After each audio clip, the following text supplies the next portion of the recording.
kita berhenti di mana buku teks ni? Kitab mana? Kita berhenti kelas kita hari tu dekat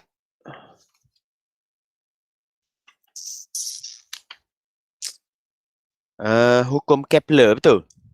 Betul tak? Kau tak ingat ah? Betul. Ya, betul. Hukum Kepler Jadi hukum Kepler ketiga tu dia kata tempoh suatu objek ataupun tempoh suatu satelit mengorbit bumi bergantung kepada jarak dia daripada bumi. Kalau jarak dia jauh, maka tempoh putaran dia untuk melengkapkan satu putaran tu lebih lama. Okay? T kuasa 2, T1 kuasa 2 dengan T2 kuasa 2 sama dengan R1 kuasa 3 dengan R2 kuasa 3. Okay. So, tu kita nak tinggal dah. So, next kita pergi ke kita pergi kepada satelit buatan manusia. Okay. Satelit buatan manusia. So, macam mana boleh terjadinya satelit buatan manusia ni? Okay. Yang pertama, saintis-saintis dulu, dia fikir macam mana bulan tu boleh mengelilingi bumi tanpa terkeluar daripada orbit dia. Lepas tu dia kira-kira rupanya bulan tu kena ikut laju linear yang sesuai dengan ketinggian dia. Jadi dia akan ikut orbit dia lah.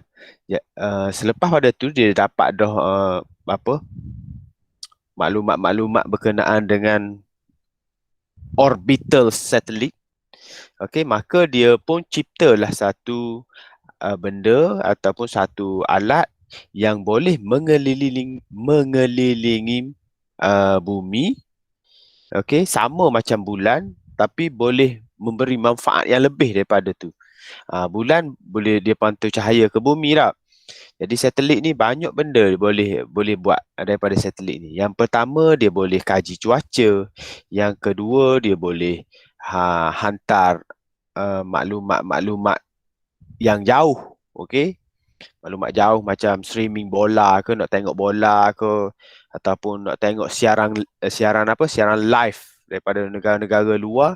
So dia buat melalui satelit lah. Okey.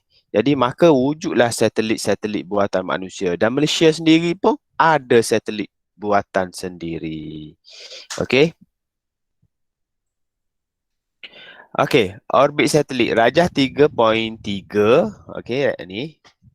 Okey, ni stesen antarabangsa ISS. Okey, stesen antarabangsa ISS ni hot tempat Syekh Muzaffar tu pergi. Yang angkasawan Malaysia tu sampai ke sini lah.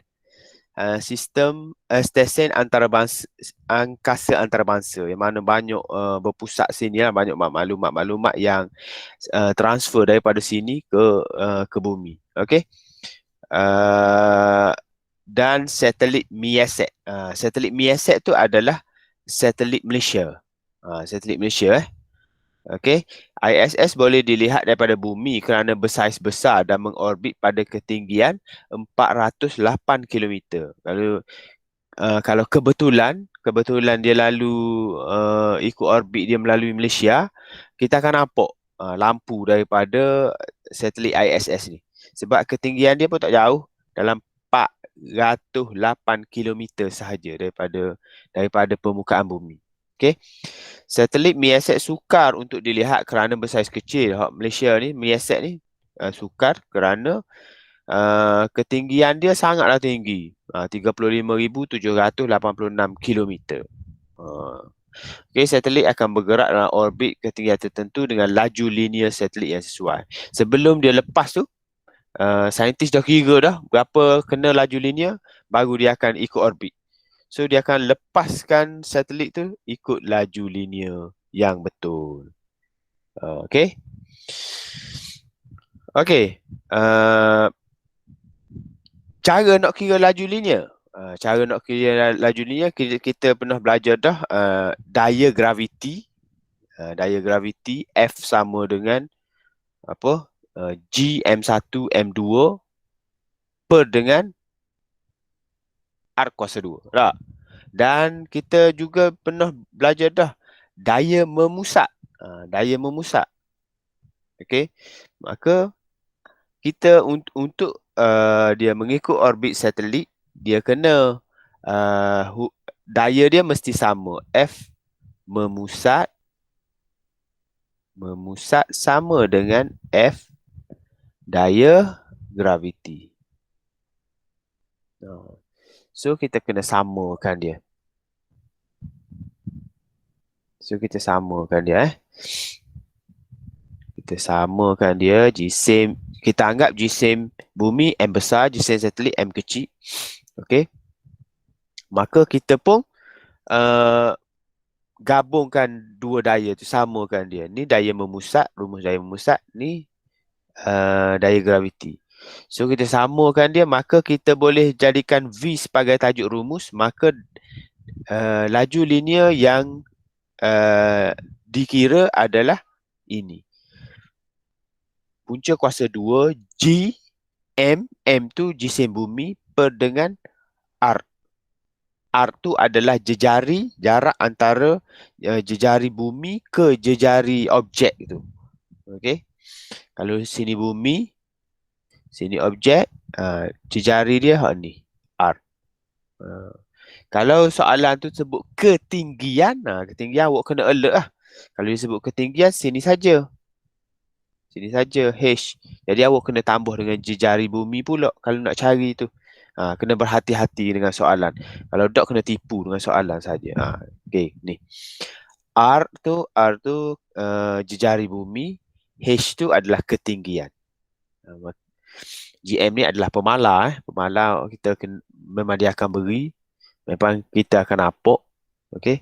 So sekarang ni ada 20 orang. 20 orang, okey dah.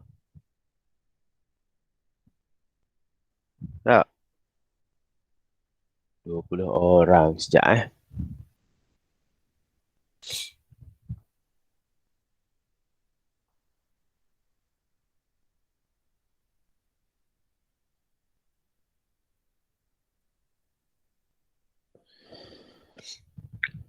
Okey, maka kita boleh buat kira-kira lah. Satelit dengan laju linear dia V sama dengan set GM bahagi dengan R jejari. Okey. Katakanlah soalan tu dia beri gini. Satelit yang satelit tu berketinggian 20,200. Okey? 20,200 kilometer. Okey. Berapa laju satelit dia sepatutnya kena berlepas.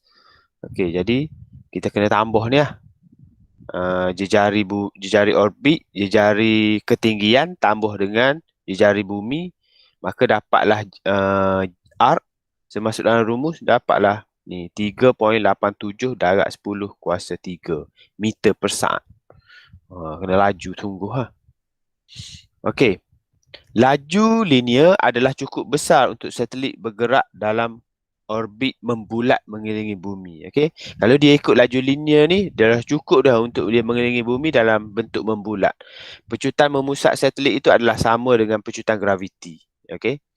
Pecutan dia pecutan memusat dia adalah sama dengan pecutan graviti Okey. Jika laju linear menjadi kurang, apa akan jadi kalau laju linear dia kurang? Okey, satelit tu akan jatuh ke orbit yang lebih rendah dan terus memusa mendekati bumi sehingga memasuki atmosfera dan akhirnya dia akan jatuh ke bumi. Okey. Kalau dia masuk atmosfera, ada pula geseran, dia dengan bergerak dengan laju yang tinggi, maka sebab tu kita tengok objek yang masuk ke atmosfera bumi akan terbakar sebab geseran dengan udara. Dia laju, geser pula, maka berlakulah pembakaran. Okey. Satelit ada dua. Satelit yang pertama adalah satelit geopegon. Uh, Satelit satu lagi bukan geopegon. Okey. Satelit geopegon ni macam mana? Dia tempoh putaran dia adalah sama dengan tempoh putaran bumi sehari. 24 jam dia pusing. Jadi tempoh dia adalah sama, maka dia ikut putaran bumi. Dia tak gerak. Kalau dia duduk di ruangan Malaysia, kata ruangan udara Malaysia tak, maka dia berpusing ikut Malaysia. Malaysia gerak, dia gerak. Okey, tu geopegon nama dia. Ada juga bukan geopegon. Okey. Geopegon tu adalah berada dalam orbit khas yang dinamakan orbit geopegon. Bergerak mengelilingi bumi dalam arah yang sama dengan arah putaran bumi pada paksinya. Bumi berputar, dia pun berpusing. Dia ikut sama. Tempoh dia 24 jam. Okey, sentiasa berada kedudukan geografi yang sama. Kedudukan geografi yang sama tu maksudnya dia berada pada kedudukan yang sama. Kalau dia duduk di Malaysia dia ikut Malaysia sama. Okey, itu satelit geopegon. Kalau satelit bukan geopegon pula berada pada orbit yang lebih rendah, dia berada di rendah daripada orbit geopegon, mempunyai tempoh yang lebih pendek ataupun lebih panjang. Dia pendek ataupun panjang. Dia laju ataupun lebih perlahan daripada tu. Okey, berada pada kedudukan geografi yang berubah-ubah. Mungkin waktu tu dia ada dekat Malaysia, lepas tu dia ada dekat Australia. Contohnya, dia berubah-ubah. Dia tak berada pada kedudukan yang tetap. Hak geopegon tetap. Dah. Kena beza tu. Okey. Ini adalah persamaan dan perbezaan antara tu. Kedua-duanya mengorbit mengelilingi bumi. Okey. Kita boleh cari laju linear dia dengan V sama dengan punca GM per dengan R. Ataupun kita boleh cari tempoh guna rumus ni. 4 pi kuasa 2 per dengan R kuasa 3 per dengan GM. Jadi satelit geopegon ni, kalau dia nak buat satelit geopegon tu, dia kena ada pada ketinggian yang sama semua. So kalau kalau dia mengelilingi bumi, dia tak berlanggar lah antara satelit Malaysia dengan satelit Indonesia ke. Dia tak akan berlanggar. Sebab apa? Sebab dia laju yang sama. Dia gerak. Kalau waktu gerak sikit, dia gerak sikit. So dia tak akan berlanggar. Kalau bukan geopegon, dia kemungkinan dia akan berlanggar kalau dia berada pada ketinggian yang sama. Okey. Tempoh sini 24 jam. Okey, geopegon ni arah dia sama dengan putaran bumi, tempoh 24 jam, berada tempat yang sama.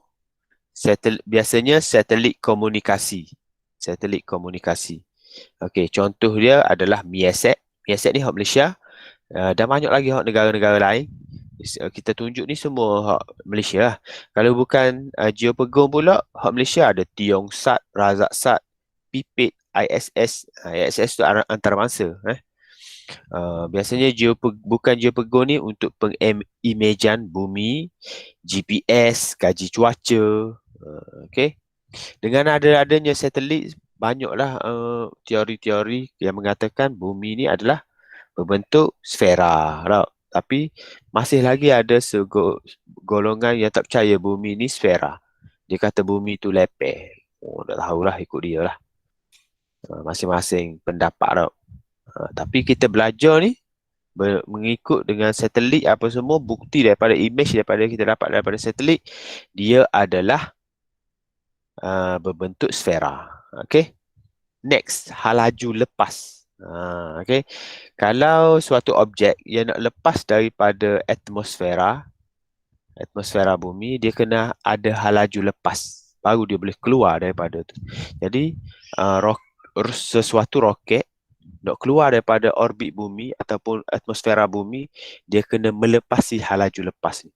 Halaju minimum yang diperlukan oleh objek di permukaan bumi untuk mengatasi daya graviti dan terlepas ke angkasa lepas. Kalau halaju dia tu perlahan, dia tak akan dapat keluar daripada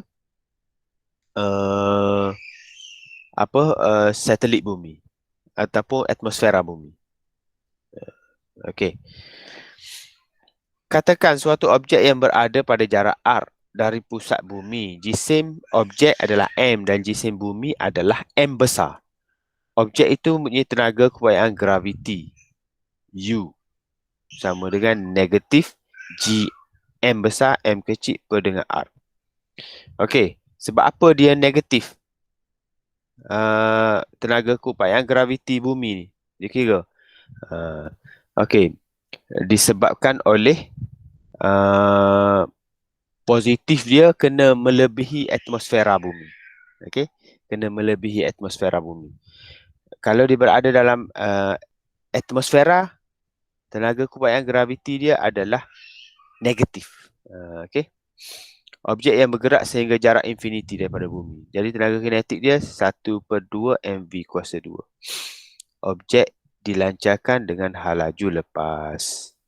Okey. Jadi tenaga kinetik minimum tambah dengan tenaga keupayaan sama dengan sifar. Okey. Maka kita boleh kira sini halaju lepas dia kita gabungan daripada tenaga kinetik. Ni rumus tenaga kinetik gabung dengan tenaga keupayaan kenyal, keupayaan graviti. So kita pindahkan dia, maka kita akan dapat halaju lepas dia punca 2 gm per dengan r. Okey, kalau halaju linear V sama dengan punca gm per dengan r. Kalau ada 2 kat depan ni maksudnya halaju lepas. Halaju lepas untuk keluar daripada atmosfera bumi. Okey. Ni contoh dia. Kita kena tengok juga jarak jejari dia, jarak daripada bumi. Kalau jauh, semakin jauh, semakin kurang halaju lepas dia. Okey, halaju lepas V daripada suatu objek bergantung kepada jisim M dan jarak R dari pusat bumi. Halaju lepas tidak bergantung kepada jisim objek M yang dilepaskan ke angkasa lepas. Okey. Dia tak gantung kepada jisim objek tu. Jisim kecil ke besar ke, halaju tetap sama. Okey. Manfaat dan implikasi halaju lepas. Okey. Atmosfera bumi, halaju lepas dari bumi yang tinggi iaitu lebih kurang ni 11,200 meter per saat membawa manfaat dan implikasi kepada manusia. Kalaulah tak ada halaju lepas ni, mungkin molekul-molekul dalam atmosfera ataupun udara-udara dalam atmosfera ni akan pergi merata ke angkasa. Okey, disebabkan ada halaju lepas ni lah dia dapat tarik duduk berkumpul di bumi, maka kita dapat hirup oksigen. Okey, kita lepas karbon dioksida. Okey. Oleh yang demikian, molekul-molekul udara yang bergerak secara rawat tidak mungkin terlepas daripada bumi dan meresap ke angkasa lepas. Okey. Kapal terbang gitu juga. Kalau tak ada halaju lepas ni, kapal terbang tu bergerak laju dah, tapi dia kurang daripada halaju lepas, maka dia masih lagi berada pada atmosfera bumi. Kalaulah dia terbang dengan laju lebih daripada tu, maka dia akan terkeluar daripada tu. Macam mana roket boleh keluar daripada atmosfera? Dia kena lebih daripada halaju lepas. Halaju lepas daripada bumi yang tinggi membolehkan kapal terbang komersial ataupun jet pejuang sehingga aras tinggi dalam atmosfera tanpa kemungkinan terlepas ke angkasa lepas. Okey. Laju linear kedua-dua masih rendah, okey, daripada halaju lepas daripada bumi. Okey, kapal terbang komersial boleh terbang dengan laju linear. Okey, kapal terbang ni dia biasa boleh terbang dengan 250 meter per saat. Manakala jet pejuang supersonik boleh pergi sehingga 2,200 meter per saat. Okey. Lagi aplikasi dia pelancaran roket. Pelancaran roket boleh memerlukan kuantiti bahan api yang besar. Jadi pembakaran bahan api perlu menghasilkan kuasa rejang yang tinggi membolehkan roket mencapai halaju lepas. Okey. Mencapai halaju lepas. Sebab tu roket tu dia buat kadar pembakaran dia sangat tinggi supaya dia boleh melepasi halaju lepas, dia boleh keluar daripada atmosfera bumi. Okey. hal laju lepas adalah berbeza antara setiap planet. Hal laju lepas dari Marikh yang kecil menyebabkan atmosfera Marikh 100 kali kurang tumpak daripada bumi. Okey. Marikh ini berada jauh lagi daripada bumi, maka hal laju, atmosfera dia 100 kali kurang tumpak. Maksudnya kalau kita pergi ke Marikh, kita boleh terapung. Sebab kita dah biasa dengan berat di bumi 100 kali. Maksudnya kalau awak 1,000 kilogram, 1,000 Newton, pergi di ni dari 100. Maka awak boleh tak apung-apung di itu. Begitulah Ultraman dah. Superman boleh terbang di bumi. Sebab dia kata di planet Krypton angkasa graviti dia lebih tinggi berjuta kali ganda lagi. Pengetahuan tentang hal laju lepas adalah penting untuk menentukan bagaimana kapal angkasa dapat mendarat dan melepas semula dengan selamat daripada sebuah planet. Okey. Ini adalah contoh. Contoh ni ada dalam buku teks lah, boleh tengok, tapi jangan tengok jawapan lagi. Okey, bulan dan matahari ialah dua jasad dalam sistem suria. Bulan, matahari. Jadual 3 menunjukkan nilai jisim dan jejari bagi bulan dan matahari. Bandingkan pecutan graviti di bulan di matahari. Agak-agak pecutan graviti hak mana lebih? Siapa tahu?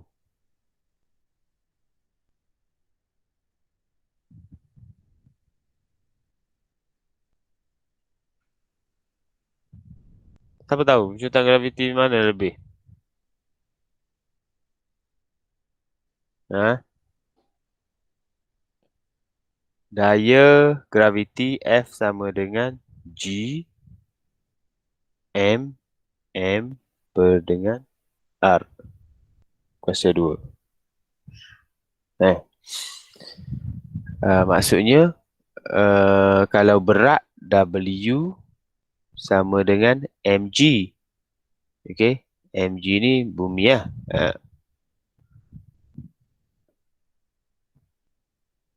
mg. Okey, jadi sini m, sini m. Jadi g je pecutan graviti sama dengan g m per dengan r kuasa 2. So pecutan graviti ni bergantung kepada jisim dan jejari. Maka kalau kita tengok jisim matahari yang besar kuasa 30 dengan jejari dia ni banyak ni, maka matahari lebih mempunyai pecutan graviti yang lebih daripada bulan. Okey, kalau kita kira ya, kalau di bulan ni je 1.62, matahari 2.74. Jauh berbeza. Okey, laju lepas dia ada rumus dia, V sama dengan 2 GM per R. Sebab kira, maka laju lepas di matahari lebih tinggi daripada dia tengok pada jejari dengan jisim lah. Okey, jejari dengan jisim. Maka tamatlah bab 3. Boleh tak? Boleh tak Boleh. Boleh aja Pak ni. Boleh saja. Bagi help. Tamat dah bab 3 kita. Sikit-sikit. Sikit-sikit Okey, sekarang ni saya nak awak buka buku modul bab 3. Bab 3. Muka suratnya adalah